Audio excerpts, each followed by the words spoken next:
Salam alaikum wa rahmatullahi ta'ala wa barakatuh. Alors on arrive maintenant à la troisième vidéo qui explique la maison islam. On avait dit que la maison islam se compose en trois. Donc on a les fondations, la foi.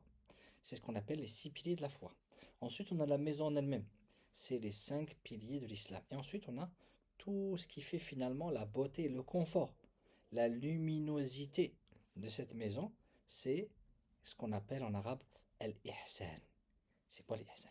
Al-ihsan, c'est la bienfaisance, c'est l'excellence. Lorsque Dieu nous dit dans le Coran, وَأَحْسِن كَمَا أَحْسَنَ اللَّهُ إِلَيْكَ, sois bienfaisant, sois excellent, comme Dieu a été bienfaisant, excellent envers toi. Dieu nous a tellement donné des choses avec régularité, avec précision, minutie. On a eu nos bienfaits en temps et en heure. Ainsi, nous-mêmes, quand nous sommes en relation avec Dieu, on doit faire de notre mieux. Mais ce bon comportement, cette excellence, bienfaisance ne s'arrête pas que vis-à-vis de Dieu, mais vers tout ce qu'on fait finalement. Tout ce qui émane de nous doit être marqué par cette signature d'excellence, de bienfaisance. Pour qui? Tout cela pour Dieu, parce que nous sommes des adorateurs de Al-Muhsin, subhanah, celui qui est excellent envers nous. Alors, le minimum, c'est que nous aussi, nous soyons touchés par ce nom sublime de Dieu, et que nous aussi, on va être excellents à notre hauteur, en tant qu'humains. Très bien. Donc on disait que l'islam, c'est en relation avec les actions, avec la raison. On accepte l'islam. Tout d'abord, on est musulman, on accepte l'islam. C'est une histoire de raison, c'est une histoire de... On accepte de faire certaines actions, on fait un pacte avec Dieu, subhana, gloire et pureté à lui.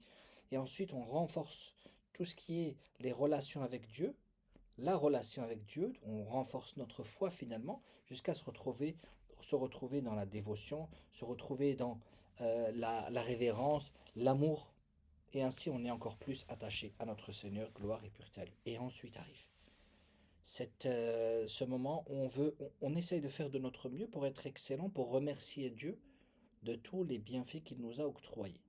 Et ce que je viens de vous dire là, c'est la définition prophétique de Al-Ihsan. La définition prophétique de la bienfaisance, l'excellence de Dieu envers nous et de la nôtre vers lui, c'est celle-ci. An ta'budallaha ka'annaka tarah.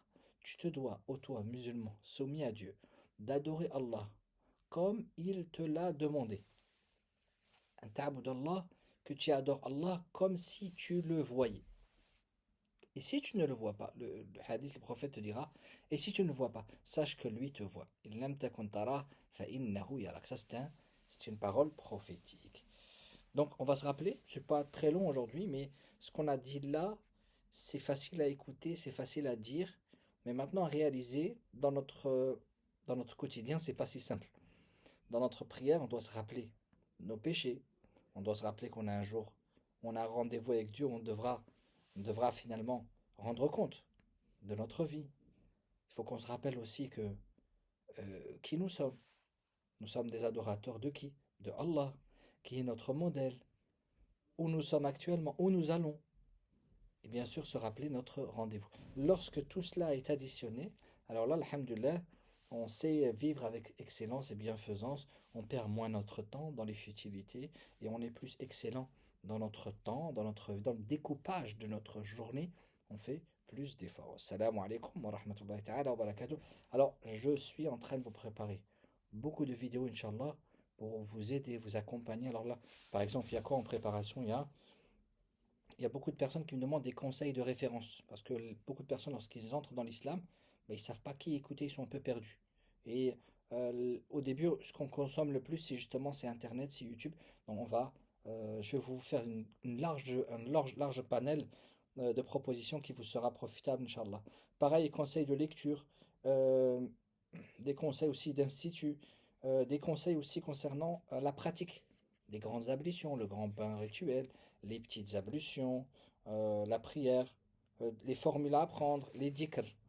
Donc tout ça, il y aura une partie explication, une partie prononciation et une partie aussi répétition pour que vous puissiez apprendre. Aussi, il y a des questions.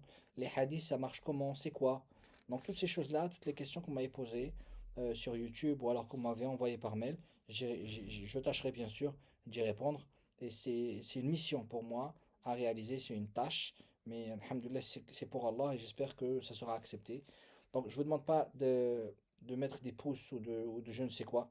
Par contre, si vous connaissez quelqu'un qui vient d'entrer dans l'islam, envoyez les vidéos. On ne sait pas que certains des conseils qui seront donnés dans ces vidéos puissent être profitables pour la personne en question. Assalamu alaikum wa rahmatullahi ta'ala wa barakatuh.